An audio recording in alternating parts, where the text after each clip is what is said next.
Hi guys, thank you all for tuning into Big Mama Story Time. Story Time! Don't forget to like, subscribe, share, comment to my page. Here we go.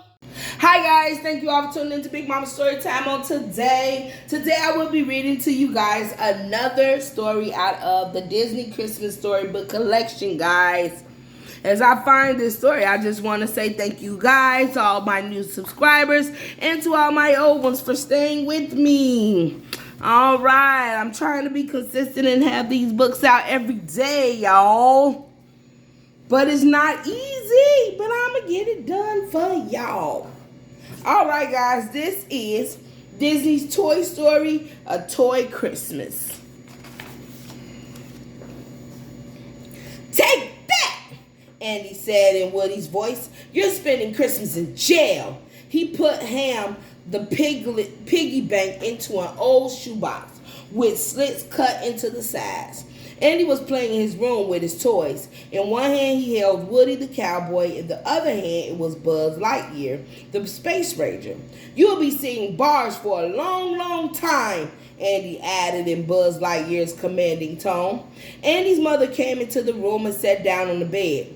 "Andy, I have a surprise for you," she said. "You know Christmas is coming up, and this year for your big present, we're going to the Grand Canyon." Andy dropped Woody and Buzz on the floor. He jumped up and down. "Hooray!" Andy said, continuing to bounce up and down. "That's the best present ever. Can I take Buzz and Woody?" He picked up his two favorite toys. "I think it's better if we leave them here," his mother said. "You'll be so busy you won't have time to play. Now come on, we have a lot to do to get ready." They would love to go. The moment the door shut behind Andy and his mother, the toys came to life and gathered around. Buzz sat up. Woody straightened his cowboy hat. "All right," Rex the dinosaur said as he came out from under the bed. "The trip is Andy's big present this year. That means no other toys to take our places." "I was worried Andy was going to get a video game," Ham added. All the toys started talking at once. "Hold on a minute," Woody said. He walked to the center of the room. "Sure, it's great that there aren't going to be any new toys to replace us, but did you think about what else this means? It means Christmas without Andy." Everyone got quiet. Christmas without Andy? Why, Christmas without Andy wouldn't seem like Christmas at all. R.C.'s fender drooped sadly. Slinky Dog hung his head. Even the Green Army men looked glum. Because they all his toys. It don't matter what you is.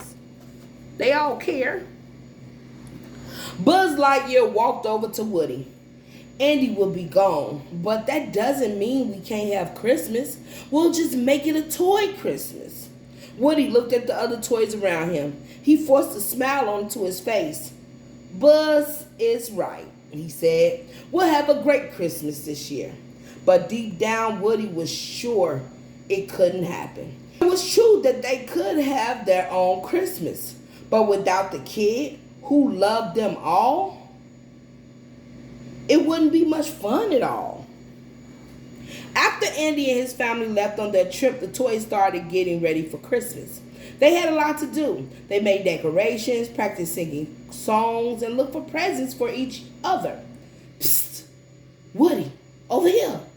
Jessie hissed loudly. Woody found her hiding behind a stack of books. "Look what I found," she said proudly. She held up a red bandana. "Why, Jessie Bullseye has been looking for his bandana for months," Woody said. "I know," Jessie grinned. "It's going to be a great present for him." Yeah, it would be. "Come sing some Christmas carols," Wheezy the penguin called to Woody. "All right," Woody said. He thought maybe the songs would put him in the Christmas spirit. Wheezy grabbed Mike the tape recorder, and as the music began, his high squeaky voice dropped to a deep baritone. First, he belted out a rocking rendition of Santa Claus is Coming to Town. Then he glided into a jazzy Frosty the Snowman. But when Wheezy started crooning Blue Christmas, Woody had to move away. It made him think of how sad he'd be without Andy. Catch you later, Wheezy. Mike, Woody said with the tip of his hat. Wheezy and Mike continued to sing as Woody walked off. He was glad his friends were in the holiday spirit, but he couldn't stop thinking about how much he missed Andy. He went over to the other side of the room, hoping to find something that would distract him.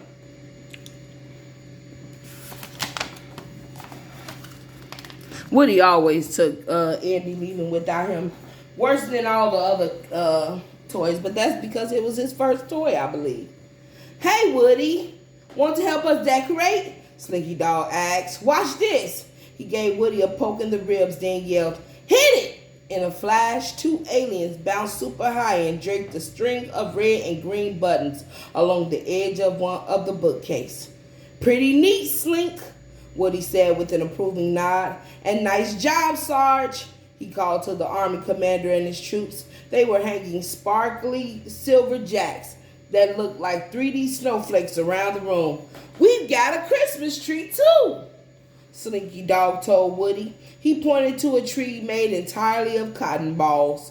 Red and green hair ribbons were wrapped around it and tied into a bow at the top.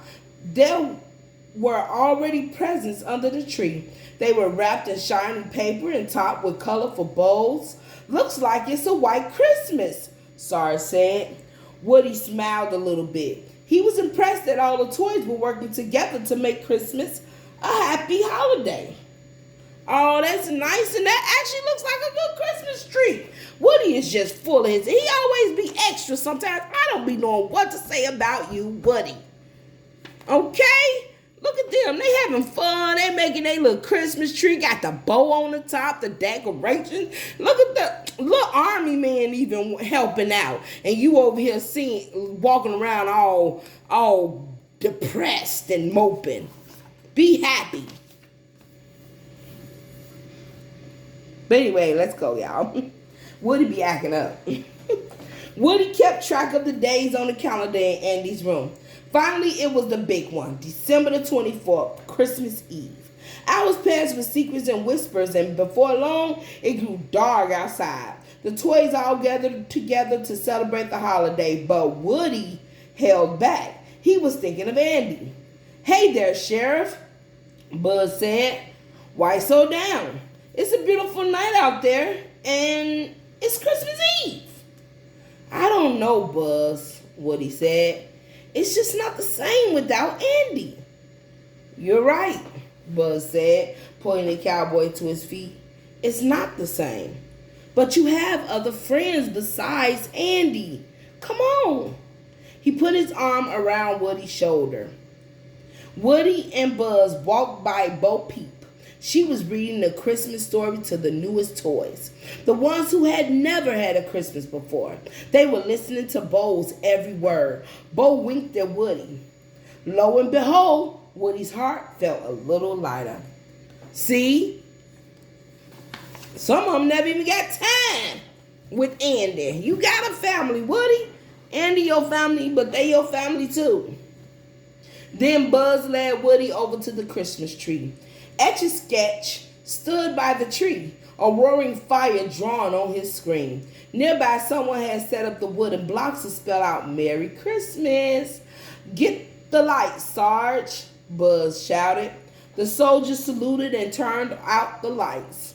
Here's a little thing I like to call Christmas magic, Buzz said. He pressed the laser button on his right arm and a beam of light shot out onto the wall. He pressed the button again and again and again. It was so quick that his finger became blur. He moved the lights around, right, left, up, down, left, down, right, up. The light pulsed around the dark room, making a show of dancing snowflakes, sugar plums, and lots of toys. Dolls, trains, teddy bears. Woody's jaw dropped and his eyes grew wide. He had never seen anything so magical. Wow, Buzz, the cowboy said. That's really great. I didn't know you could. He could what? His sentence was cut off by a jolly ho ho roar as R.C. rolled into the circle. R.C. was decorated to look like a sleigh, and following behind him was Rex with a white cotton beard and a red sock hat. Sorry about the roar, Rex said, even though no one had been scared. Sometimes I forget I'm Santa Claus, not a fierce, bone-crushing carnivore dinosaur. Rex went to the Christmas tree.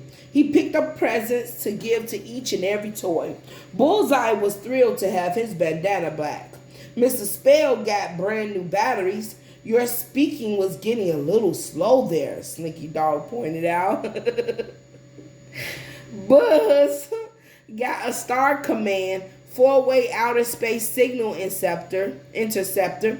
His friends had put it together out of a small cardboard box, some sequins from an old doll dress, and lots of duct tape. Thanks, guys, he said. It's just what I always wanted. One of the dolls gave Jessie a dress. Ham's present was a quarter. Woohoo! He shouted. That's as good as 25 pennies, 5 nickels, 5 dimes, and a nickel. I'm feeling flush. And then Bo Peep pulled Woody over and gave him a big kiss. He turned as red as the Christmas lights. Aw, shucks, Bo, he said.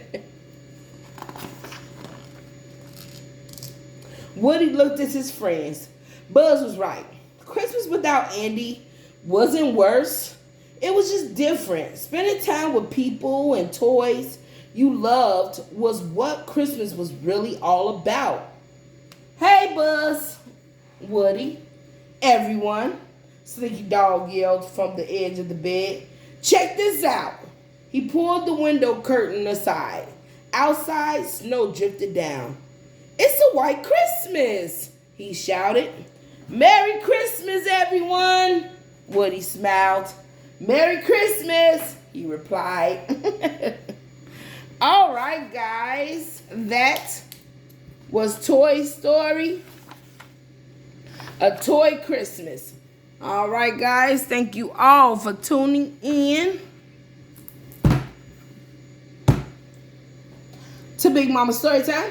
Please don't forget to like, subscribe, and share my page if you haven't done so already, guys. All right, guys, bye.